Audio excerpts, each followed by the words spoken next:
할렐루야. 네. 오늘은 5월의 두 번째 주일로 교회는 이날을 어버이 주일로 지킵니다.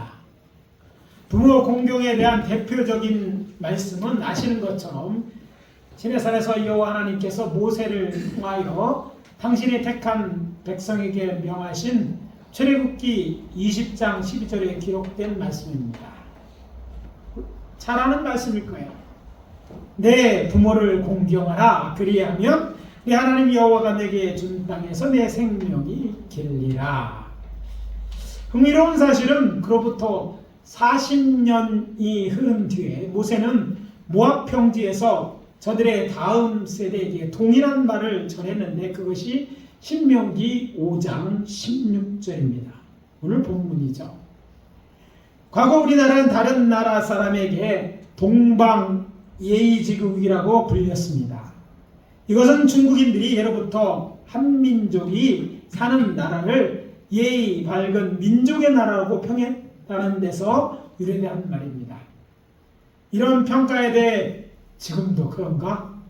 반문한 사람들이 많을 줄 압니다. 어떻든 저는 본문을 중심으로 부모 공경의 방법에 대해서 이렇게 부모를 공경하라는 제목으로 말씀을 전함으로 은혜를 나누도록 하겠습니다. 첫 번째 메시지입니다. 부모를 존경하라. 자, 분명히 공경이 아니라 존경입니다. 다 같이 봅시다. 부모를 존경하라. 오늘 아침 우리가 함께 봉독한 본문이나 출애굽기 20장 12절에 나오는 내 부모를 공경하라고 번역된 하나님의 명령은 사실 히브리의 언어로는 원문에는 카데시라는 단어가 쓰여져 있어요. 저는 이 단어의 사용처 그리고 히브리 원문의 뜻을 생각하면 이 공경하라는 부분이 과안부동도 있지만 우리의 전통과 문화를 생각하면 그런 대로 잘된 번역이라고 생각합니다. 공경하라는 단어에서 공경이란 사실 잘 모르는 말이에요. 현대인들에게 과거 우리가 이제 유교적인 관점에서 공경은 누구나 다 이해하는 것이었다면 오늘은 설명이 좀 필요한 말인데 공경이란 한자의 언어죠. 몸가짐을 조심스럽게 하고 받듭니다 라는 뜻을 가지고 있습니다. 그렇다면 영어로는 어떻게 번역되었을까요? 예, 주요 영어 번역본인 킹 제임스 버전이나 NIV 또 RSV는 모두 이 단어를 honor, 곧 존경하라고 번역하고 있습니다. 같은 단어를 썼어요. 또 한글 성경도 공동 번역 성경 또 현대인의 성경까지 다 공경하라고 되어 있는데 영어는 다 같이 honor, 존경하라고 번역한 것입니다.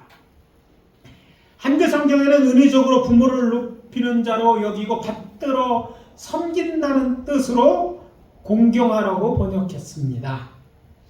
한글 성경은 하나님께서 원래 말씀하신 의도에 받듦을 더해서 번역한 것이기 때문에 원문을 직역한 것이 아니라 의역입니다. 의역한 것입니다. 따라서는 이런 점을 고려하여 부모를 공경하라가 아니라 첫 번째 메시지를 부모를 존경하라고 한 것입니다. 잘된 번역인데 원래 의미는 존경하라는 뜻이 더 가깝다고 하는 거죠. 왜? 받듦에 대한 내용이 원문에는 나와 있지 않기 때문에 그랬다는 것이죠. 그렇다고 해서 이 말씀을 단순히 내 부모를 존경하라는 말로만 생각하면 충분하지 않습니다. 왜냐하면 그렇게 되면 오늘 본문을 히브리어 원문으로 연구하고 묵상할 때 드러난 이 말씀에 담긴 하나님의 생각과 의도를 반영해내지 못한다는 약점이 또 생기기 때문입니다.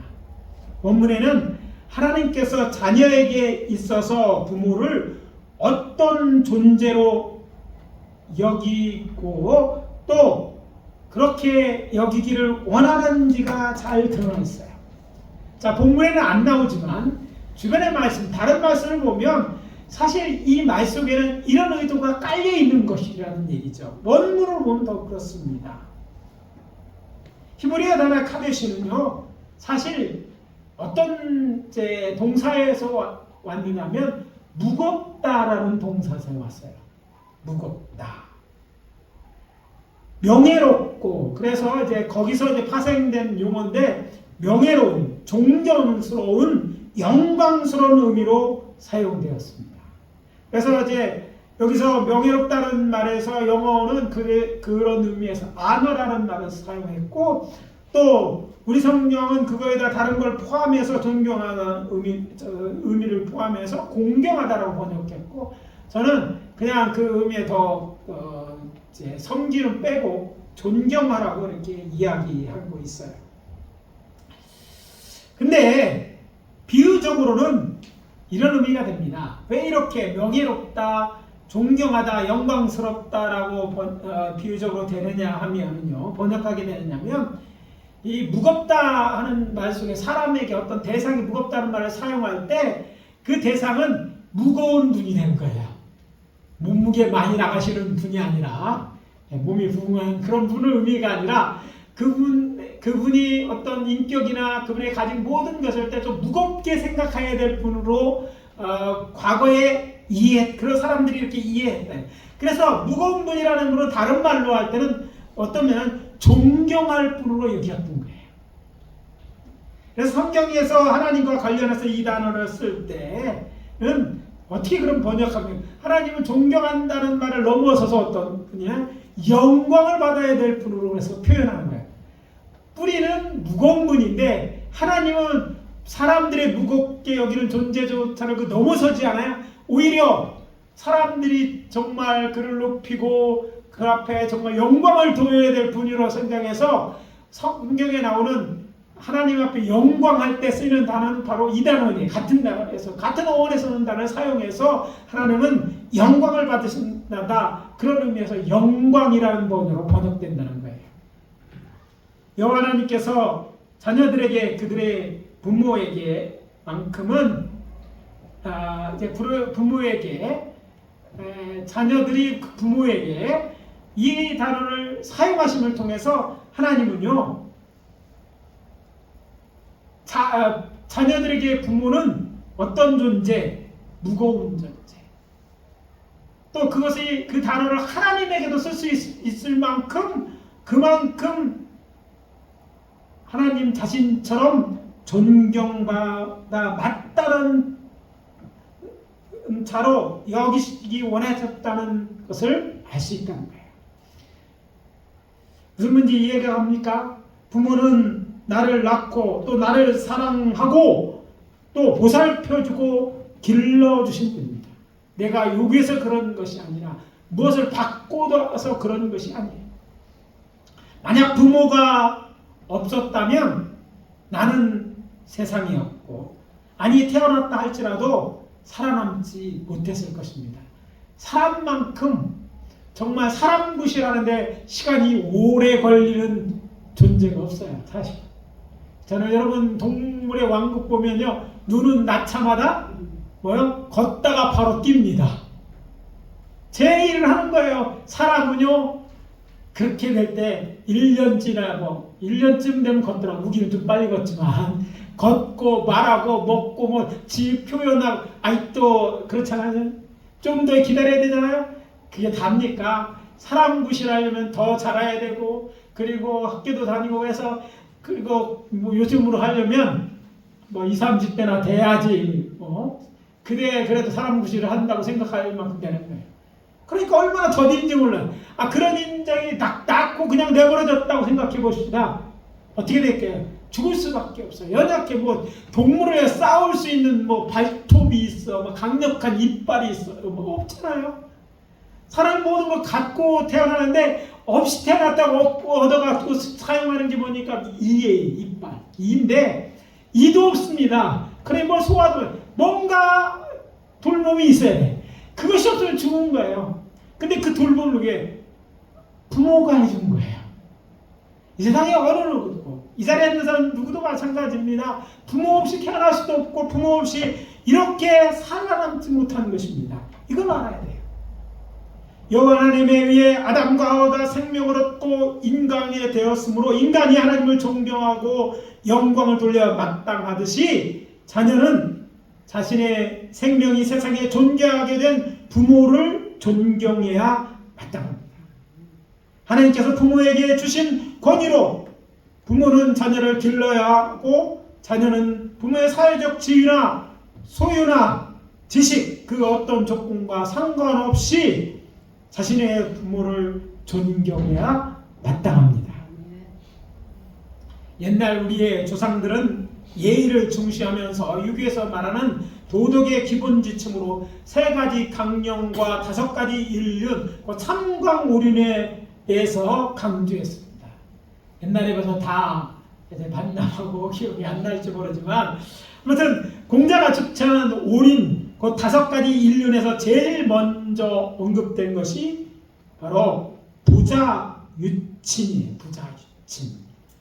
근데 사실 지금 부자유친은 알겠는데 뜻은 별로 생각이 안 날지도 몰라요. 왜 한자 영어잖아요.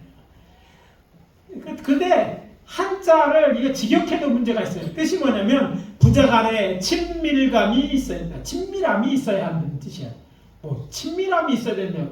좀 생뚱맞은 것 같은 생각인데 아무튼 부자들이 이렇게 친하게 서로 부자 간에 그냥 보통 아는 것 정도의 그런 관계가 있어야 된다. 그것이 인륜이다. 부자가 남처럼 돼서는 안 된다. 그런 의미로 쓰였던 거예요. 그리고 상강 중에는요, 부의, 자강, 즉 부자지간에 지켜야 될 도리가 있다는 말입니다. 도리가 있어야 된다고 가르쳤어요. 근데 도리가 있다는 말, 원어로 보면 부자지강이라는 한자어를 풀어보면 더 이게 아리송한 말로 되어 있어요. 기억하시는지 모르겠어요. 옛날에 자세히 공부한 분들은 잘 모르고 답만 외운 분들은 기억이 안 날지 모르지만 그 뜻은요, 아버지는 아들의 별이가 되어야 한다 이런 거예요. 자, 여기 또 모르는 말, 근데 잘 안 쓰는 말이 또 등장해요. 그거 더 어렵습니다. 별이 뭐예요? 별이, 그 별이는 알죠. 근데 한자어서 말하는 이 별이는요, 사실 그물의 근본이 되는 굵은 줄을 말해요. 여러분 고기 잡는 그물 같은데 그물이 쭉 있는데 그것에 다 연결할 때 굵은 줄에다 연결하잖아요. 그 굵은 줄을 별이어야 된다. 그러니까 아들에게 부모가 그런 굵은 줄이 별이가 되어야 된다. 즉 무슨 말이냐면 법도가 되어야 된다는 거예요. 그래서 이게 도리라는 거예요. 사람들이 그 부모는 그것의 도리가 되고 그 도리를 따라 자녀가 가는 거지. 이것이 윤리다. 이게 도덕이라고 가르쳤다는 거예요. 그런데 이런 도덕률에 없는 것이 성경에 있는데 앞에 말씀드린 것이 있어요. 그게 뭡니까? 부모의 권위와 책임이 그것에 없는 거예요. 흥미로운 사실은 오늘 본문이 신명기 5장 16절과 출애굽기 20장 12절의 내용을 히브리 원문으로 보면 내용은 같은 것이에요. 근데 다른 것도 있어요. 단지 공경하는 자들이 받게 될 축복의 변화가 있어요. 그런데 이것에 대해서는요, 오늘 이 주제가 아니니까 벗어나서 기대하십시오. 내년에 하려고 아예 내년 설교 제목에다 써놨어요. 그래서 이 부분 이제 이게 절기 설교를 하는 게 매년 똑같은 부분에 똑같은 설교를 해야 되는데 내년은 아마 거기에 대해서 설교하려고 놨으니까 그때 듣기로 하고, 이 시간 뒤를 기회할 때는 차이를 보는 앞부분입니다. 근데 앞부분을 보면 내용의 차이는 없어요. 단지 신명기에는요, 출애굽기 20장 12절에 더하여 너는 내 하나님 여호와께서 명령하신 대로란 말 구절이 삽입되어 있습니다. 모세가 저들에게 하나님이 주신 율법을 상기시키면서 추가한 것입니다. 그것은 무엇이냐면 이것이 하나님의 뜻임을 강조하기 위해서 이것을 집어넣었다는 거예요. 이게 하나님의 뜻이다. 물론 하나님의 말씀이니까 전하죠. 근데 그럼에도 불구하고 다시 구체적으로 이게 하나님의 뜻이라고 말했다는 건 뭐예요? 히브리에 있어서 히브리 언어를 배우면 이제 여러분 비교급하고 최상급 알죠? 2번 반교하면 좀 더 비교적으로 강조한 거예요. 비교해서. 근데 3번 반조하면 최상급이라고 해서 진짜 강조한. 그래서 우리가 성경에서 말하는 우리가 지성소를 이야기할 때 성서적 관점에서 말하면 거룩하고 거룩하고 거룩하신 곳, 이것이 있어요. 그러니까 최고로 거룩한 것이 지성소예요. 그것처럼 동일한 말을 반복하는데 하나님이 이야기됐어요. 하나님 누가 말씀하시는지 주체를 알고 있어요. 듣는 사람도 많아 알고 있는데 말하는 사람이 한 번도 이게 여호와께서 말씀하셨다고 얘기했다는 건 뭐냐? 이것이 하나님의 뜻이다라는 것을 강조했다는 거예요. 이것이 차이됐어요. 강조해서 이야기하고 있는 거예요. 우리가 살아가는 현대 한국 사회의 특징 중 하나는 탈권위 시대입니다. 요즘 우리 사회를 보면 대통령과 같은 위정자의 권위, 고용자의 권위, 그림자도 밟지 않는다는 이 선생님의 권위가 무너진 사회에 우리가 살고 있습니다. 또 권위만 무너진 게 아니죠. 불량 강자처럼 자녀를 사랑하지 않고 부모로서 책임과 의무를 다하지 않는 불량 부모도 있습니다. 아니, 굉장히 많은 것 같아요. 그럼에도 불구하고 우리 크리스천들은요, 부모를 존경해야 합니다.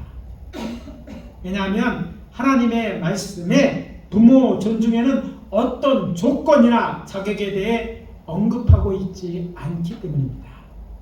인자에게는 누구나 인간으로 대접받을 권리가 있듯이 말입니다.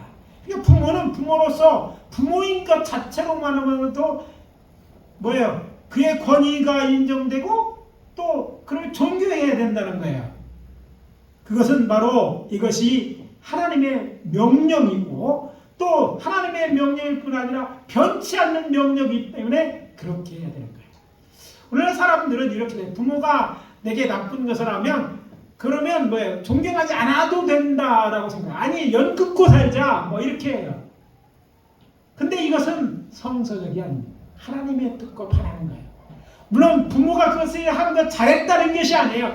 그럼에도 불구하고 그런 문제가 있어요. 불량 감자 같은 불량 부모라 할지라도 부모가 받아야 될, 마땅히 받아야 될 존경은 받아야 된다는 거예요. 이것이 하나님의 뜻이라는 거예요. 그래서 여러분의 부모가 어떠든 혹시 부모에게 상처 주는 부모라도 자녀는 하나님의 이 말씀에 근거해서 말씀드립니다. 부모를 존경해야 됩니다. 좀 사랑하지 못할지 몰라요. 그들 다 따를 수 없는 것도 사실입니다. 그리고 싫어할지도 몰라요. 그러나 존경하는 것만큼은 부모로서 존경받아 마땅한 것이 부모라는 거예요. 이것이 윤리도덕보다 그러니까 훨씬 더 높은 차원의 이야기고 훨씬 더 부모를 귀히 여기고 높이 여기고 하나님이 진히 하나님처럼 부모를 생각하고 이 얘기를 하셨다니까요. 세상 만물을 창조하신 하나님이 계심과 그분의 말씀을 진리로 믿을지인데 모든 그리스도인들은 자신의 부모를 존경해야 마땅합니다. 그래서 우리 구주 예수의 그리스도의 이름으로 권면합니다. 부모를 존경하십시오.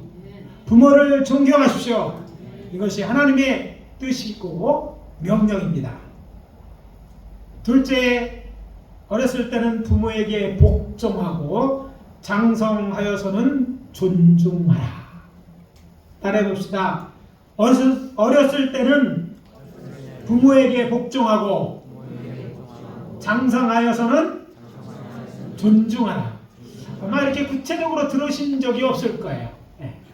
부모에 대한 설교를 수없이 듣고 또 저도 수많은 설교를 해왔지만 이번 말씀을 깊이 묵상하는데 오늘 이번에 주신 특별한 은혜요.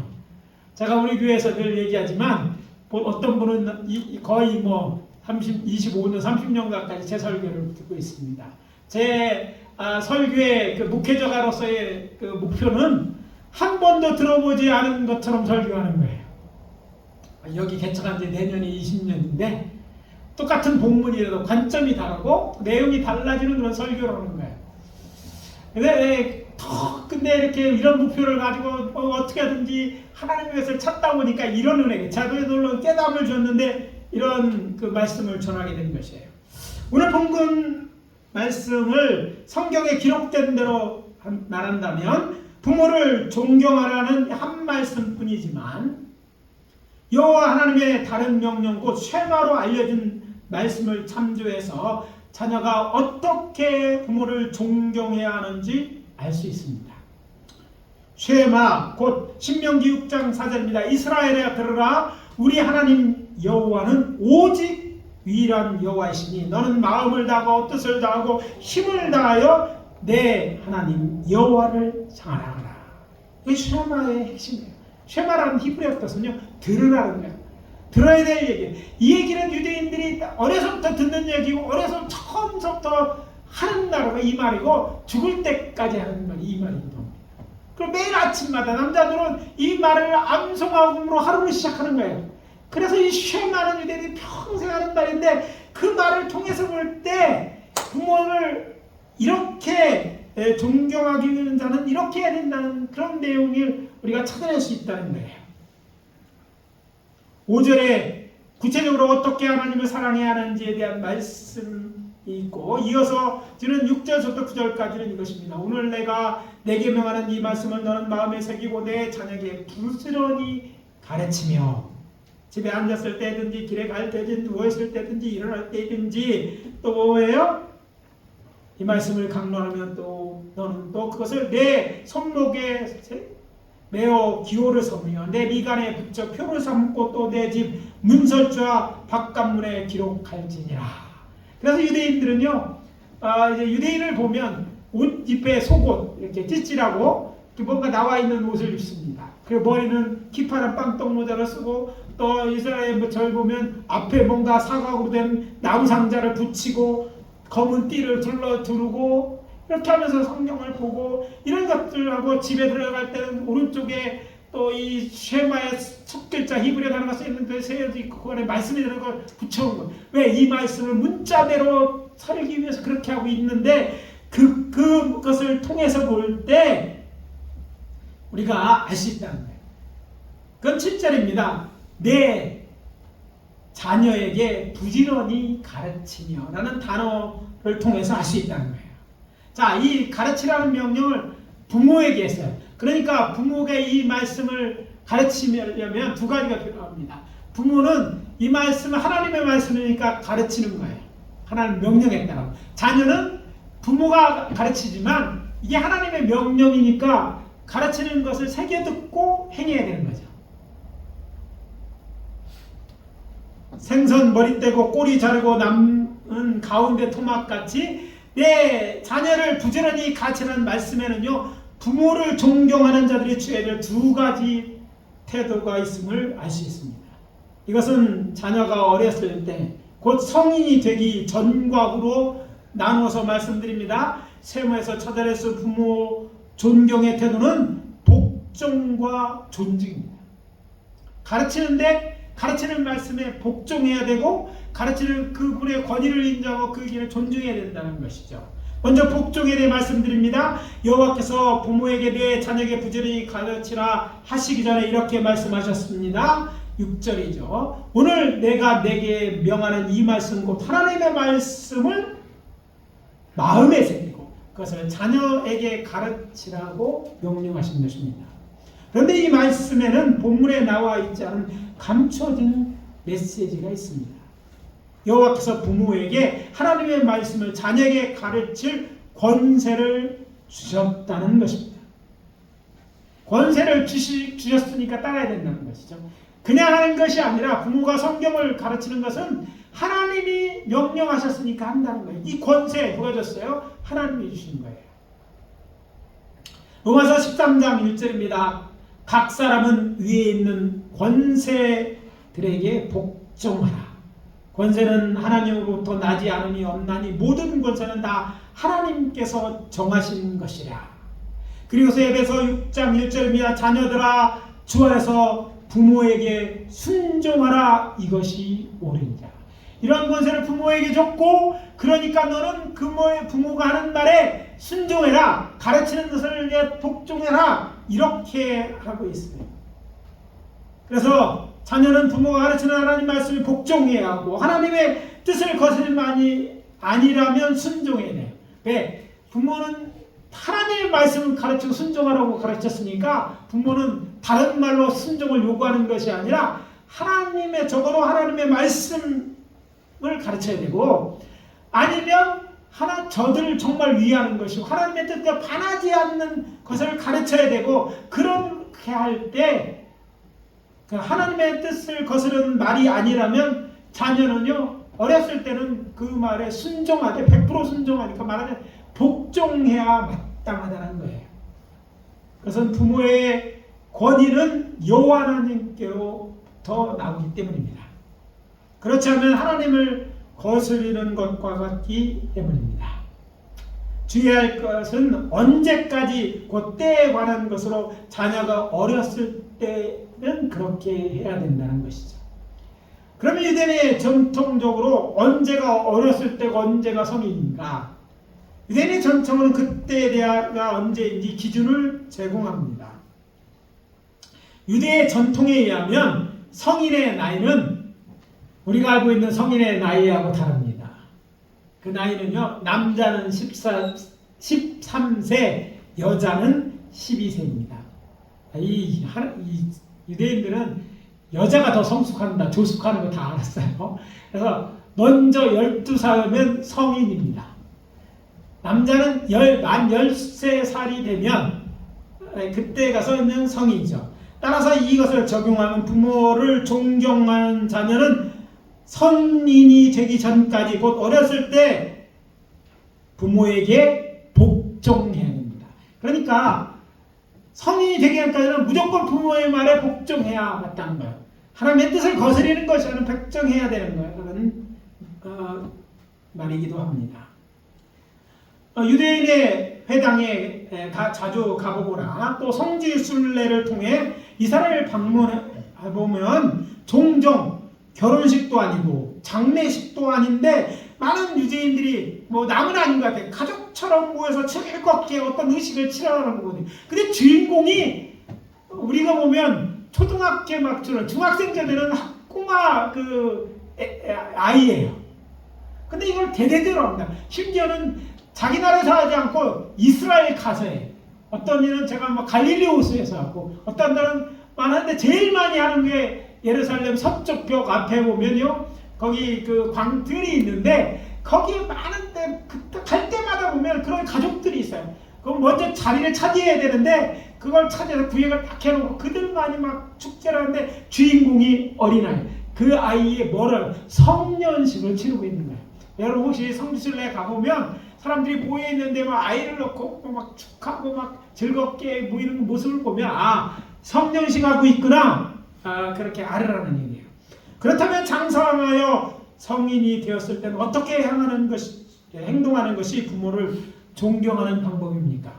그것은 부모의 생각이나 뜻 또는 의사를 존중하는 거예요.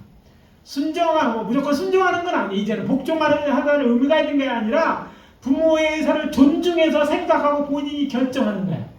그러니까 복종하는 것과 의사를 존중하고 뜻을 존중하고 생각을 존중하는 건 차이가 있다는 것이죠. 잠언서 23장 22절 말씀입니다. 너는 낳은 아비에게 청종하고 내 늙은 어미를 경히 여기지 말라.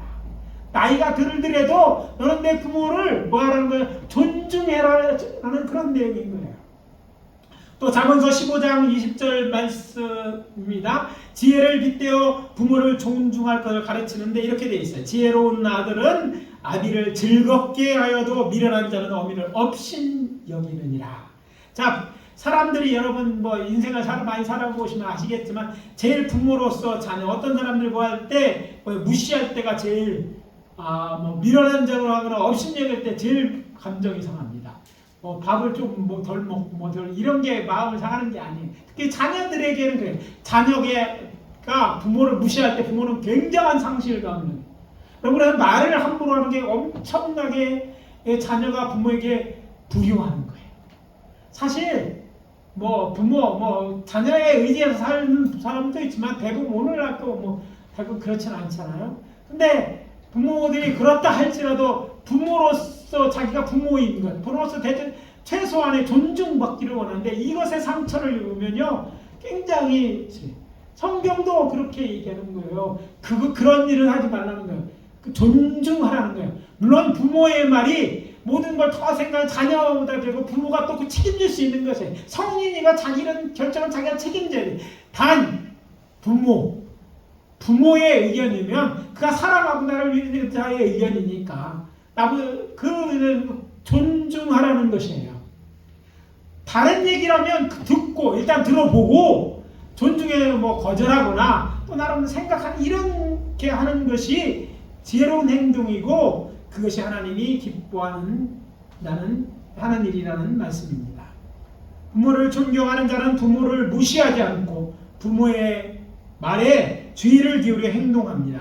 여기에는 부모의 학력이나 직업 또는 부에 많고 적음에 상관이 없습니다. 왜냐하면 부모를 존경하라는 것이 하나님의 뜻이고 하나님의 명령이기 때문입니다. 물론 부모 중에는 하나님을 믿지 않는 부모도 있을 것입니다. 그렇다 할지라도 저들이 자녀에게 하나님의 뜻에 반하는 악한 일을 시키는 것이 아니라면 부모를 존경하여 그의 말에 순종해야 마땅합니다. 그래서 권면합니다. 어렸을 때는 부모의 가르침에 복종하십시오. 또 장성하여서는요 부모를 존중하는 말을 하고 행동하십시오. 이것이 하나님의 뜻이니 그렇게 하십시오. 그래서 우리 교회 성도님들은요 여러분의 부모인데 이런 일을 하지 않아야 되잖아요. 그래서 언제든지 부모의 특히 종주에서 행동을 보여야 됩니다. 이것이 그리스도의 다운 것이고 이것이 하나님이 우리에게 가르치시는 것이고 제가 가르치는 내용이기도 합니다.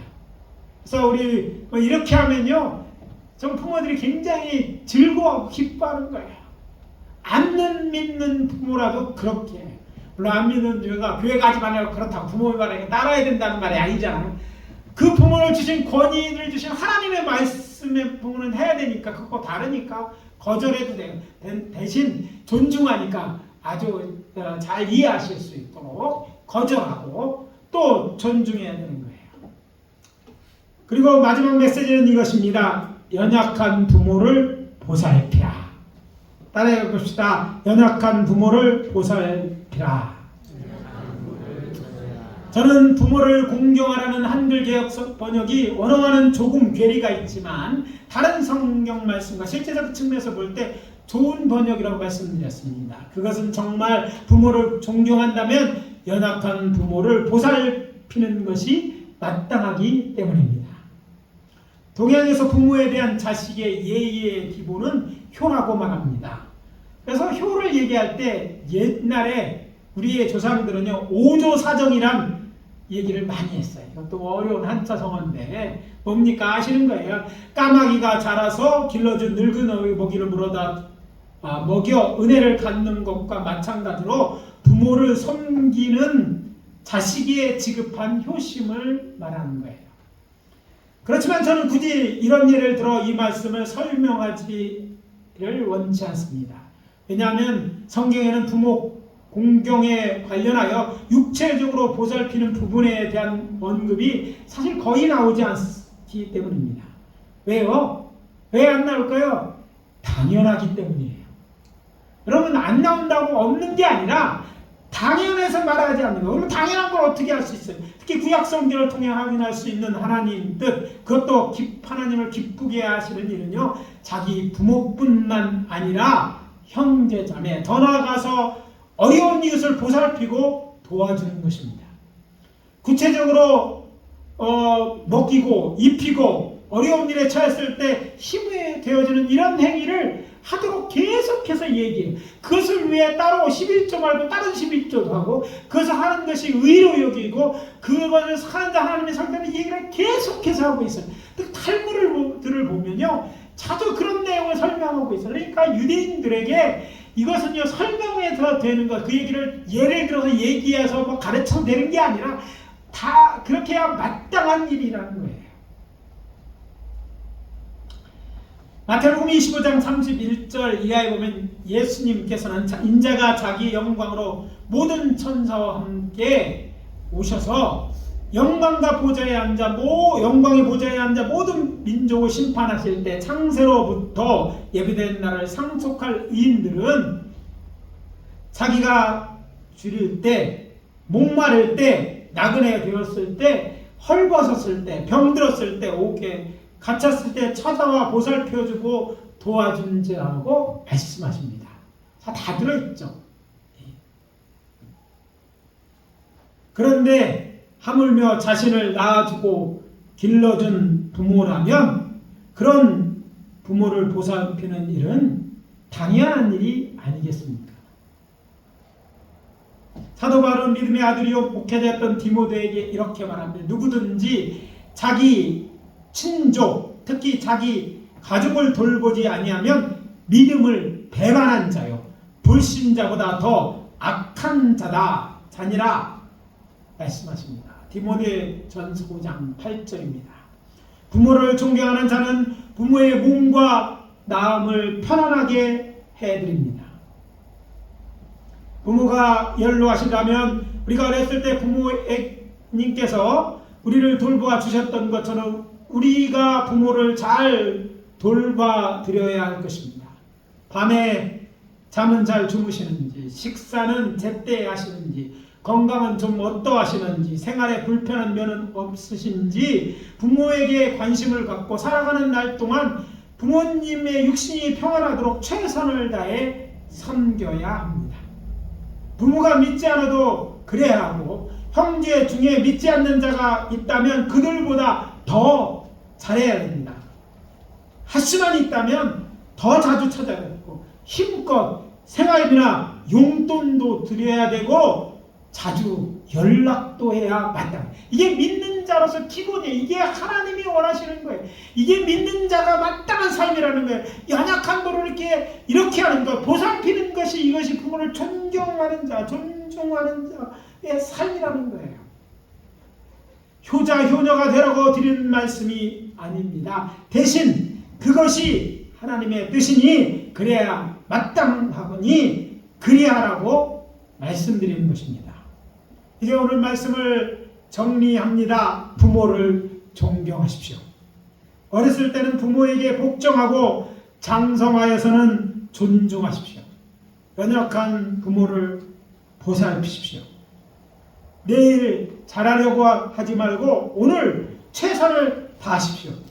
여호와 하나님께서 우리에게 지키라 명하셨으니 따름으로 하나님을 영원롭게 하시기를 예수 그리스도의 이름으로 축복합니다. 기도합니다. 아버지 하나님, 오늘 이 말씀 우리들에게 주시니 감사합니다. 오늘 우리가 부모를 이렇게 공경하는 것, 그리고 그 방법에서 알려주신 것, 우리를 또 공경하게 하시고 또 우리를 하나님 기쁘게 하시는 것이고 또 그것이 하나님의 뜻이기에 오늘 이 말씀 주신 줄 믿습니다. 깨달은 대로 지키게 하여 주시옵소서. 주님, 특별히 연약한 부분을 보살피게 충분한 재물도 주시고 건강도 주시옵소서. 또 아버지 하나며 좋은 자녀가 되어서 부모를 기쁘게 함으로 하나님께 영광 돌리게 도와 주시옵소서. 예수 그리스도 이름으로 기도합니다. 아멘.